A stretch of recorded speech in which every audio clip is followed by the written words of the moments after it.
Bonjour, on enchaîne toujours avec la nouvelle fantastique de Théophile Gautier, Le Chevalier double, avec une nouvelle activité de langue s'intitulée Les modalités appréciatives, destinée au niveau du tronc commun. On a proposé comme objectif d'étudier les modalités appréciatives pour exprimer des sentiments de genre de peur, de tristesse ou bien de grande inquiétude.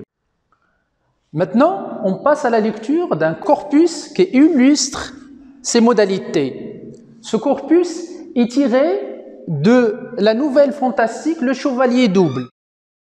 1. La blonde, Edwige, est si triste. Elle, toujours Edwige, est plus morne que le désespoir. Morne signifiait triste aussi. 3. La pauvre Edwige a le cœur percé des 7 glaives de la douleur. Percé signifiait troué, blessé par des 7 épées de la douleur. C'est une image qu'on a donnée à la douleur. 4. Son regard et son sourire en désignent ici l'étranger. Vous glacez de terreur et inspirez l'effroi. Les termes terreur et effroi désigne la peur. Une grâce scélérate de l'étranger comme celle d'un tigre qui guette sa proie. La grâce, c'est la subtilité d'un discours ou bien de parler. Scélérate signifiait aussi un comportement d'un criminel. Renforcé, ce sens est renforcé par une comparaison. On compare l'étranger à un prédateur qui s'apprête à attaquer sa proie ou bien sa victime. Il, toujours l'étranger, charmé à la façon d'un serpent qui fascine l'oiseau. Charmé et fasciné en le sens de séduire, d'attirer l'attention, mais à la façon d'un serpent qui s'apprête à attaquer aussi sa victime et sa proie qui est l'oiseau. Bon, dans le premier exemple, le narrateur juge le personnage d'Edwige d'être à la fois blonde et triste. Même cet adjectif est intensifié par un adverbe de quantité si. Alors, blonde est un adjectif valorisant. Alors, on va le mettre dans la colonne des modalités valorisantes. Et triste, qui est une modalité dévalorisante, on va la mettre dans la colonne des appréciations dévalorisantes. Ces deux termes sont des adjectifs qualificatifs. Alors, dans le deuxième exemple, le narrateur juge aussi le personnage d'Edwige d'être morne, ça veut dire triste aussi, et il a renforcé cette description avec une comparaison plus que le désespoir. Alors, elle est morne plus que le désespoir. Alors, nous avons tout d'abord l'adjectif morne qui avait une valeur négative, on va le mettre ici. Pardon ?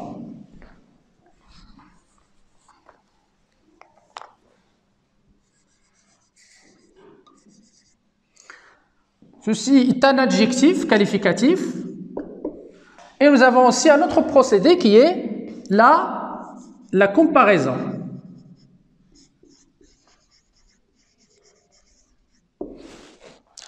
Dans le troisième exemple, aussi le narrateur utilise un adjectif antéposé, pauvre, pour exprimer sa pitié envers elle, et aussi il utilise une image pour accentuer ce sentiment de tristesse chez elle, avec cette image d'être percée ou bien trouée avec des 7 glaives de la douleur.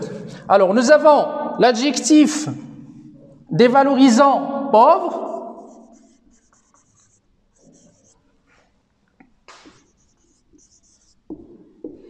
et une personnification avec l'image d'être troué avec des 7 glaives. Dans le 4e exemple, alors le narrateur juge l'étranger d'avoir un sourire. Alors le mot sourire avait une connotation positive plutôt. Alors on va le mettre ici dans les modalités valorisantes. Le sourire.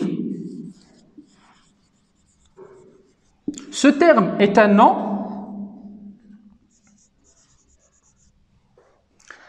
Alors, ce sourire glacé et inspiré l'effroi et la terreur à ses interlocuteurs. Alors, nous avons les deux termes, la terreur et l'effroi, aussi, ils ont une connotation négative. Alors, on va les mettre ici dans les modalités dévalorisantes. La terreur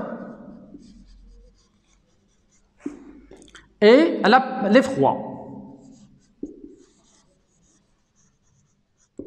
Ces deux termes aussi sont des noms, aussi que le sourire. Alors, dans le 5e exemple,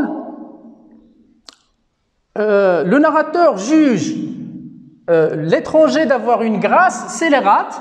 Alors, la grâce avait une connotation valorisante, on va la mettre ici. C'est un nom, la grâce.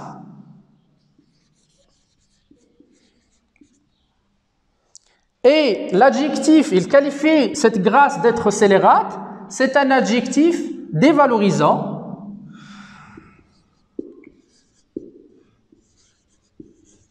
Alors, nous avons à la fois un adjectif plus un nom. De plus, cette qualité est renforcée avec une comparaison. On compare ce personnage de l'étranger à un tigre qui s'apprête à attaquer sa proie. Alors on fait basculer ce personnage à un animal qui s'apprête à attaquer sa victime. Alors nous avons aussi la comparaison comme procédé de cette modalité.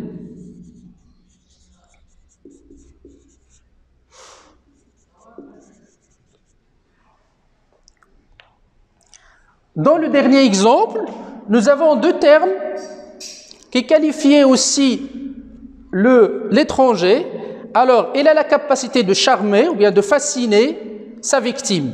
Alors, charmer et fasciner sont deux termes valorisants. On va les mettre ici. Alors, charmer plus fasciner. Mais, alors, cet effet, ou bien ce fait de charmer et de fasciner, se fait à la façon d'un serpent, et ceci est une comparaison. Alors, nous avons deux verbes et aussi le procédé de la comparaison.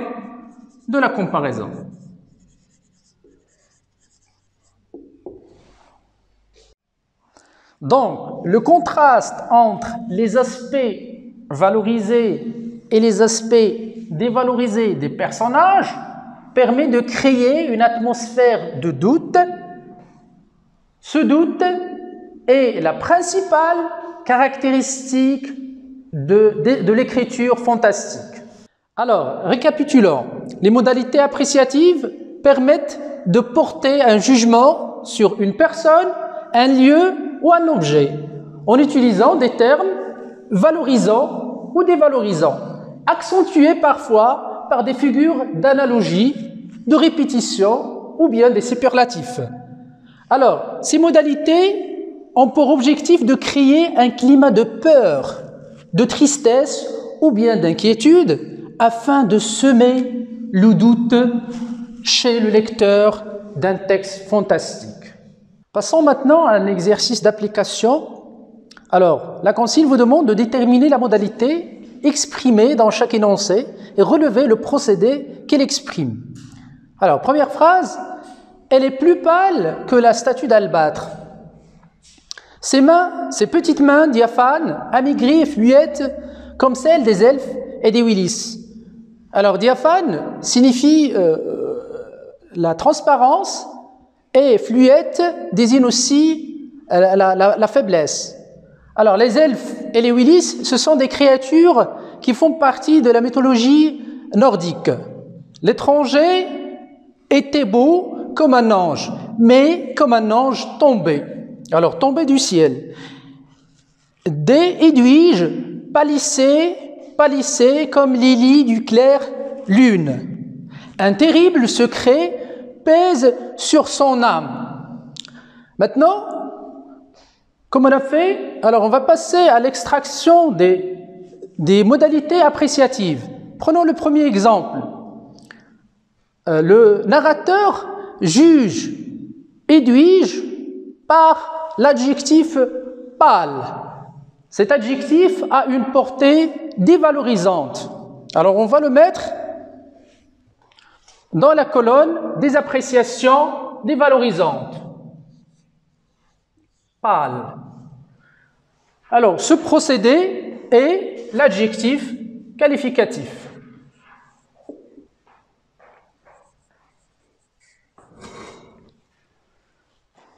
B, ces petites mains diaphanes, amaigries et fluettes, comme celles des elfes et des Willis. Alors nous avons tout d'abord l'adjectif antéposé petite, diaphane, amaigrée et aussi fluette. Alors sont tous des adjectifs de portée dévalorisante. Alors on va les mettre tous dans la colonne des appréciations dévalorisantes. Alors B, petite,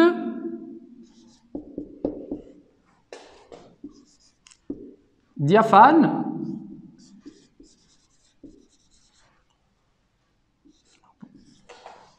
et amaigrie. Ce sont tous des adjectifs qualificatifs. On a oublié de mentionner dans le premier exemple qu'il y avait une comparaison aussi comme procédé, plus, alors elle est pâle, plus que le statut d'albâtre. Alors il y avait une comparaison. Et aussi dans cet exemple, il y avait aussi une autre comparaison. Alors, ses mains étaient diaphanes et amaigries comme celles des elfes et des Willis. Il y a aussi une comparaison.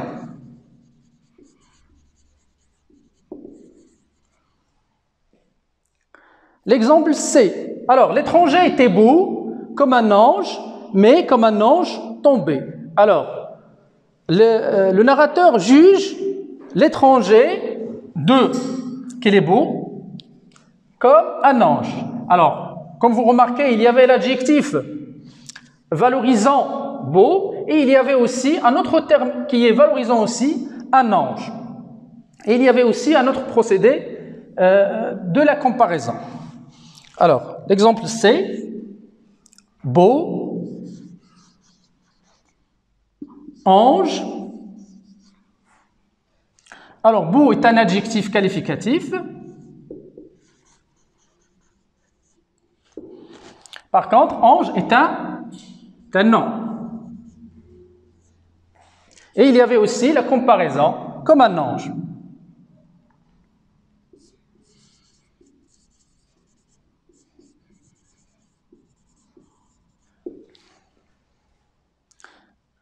Des Edwige pâlissaient comme Lily du clair lune.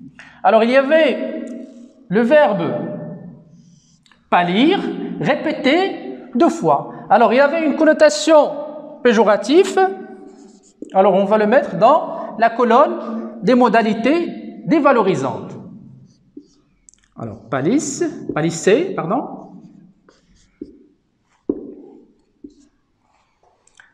Alors, il y avait, ceci est un verbe pâlir. Il y avait aussi la comparer, le procédé de la comparaison.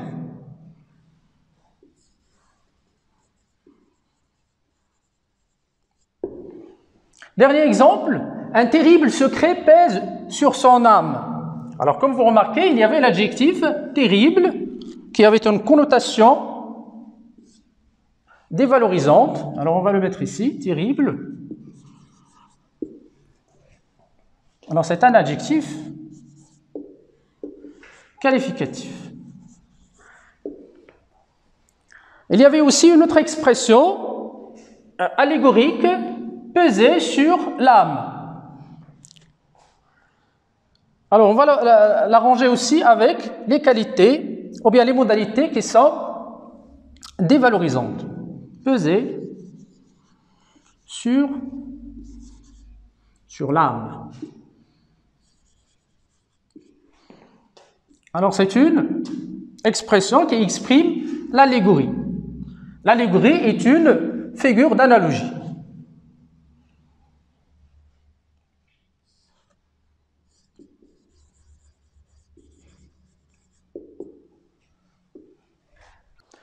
Alors, comme prolongement pour cette activité, je vous propose de travailler sur l'incipit de l'œuvre La Nouvelle Fantastique de Théophile Gautier pour extraire toutes les modalités appréciatives qui peuvent figurer dans cet extrait. Et je vous remercie pour votre attention.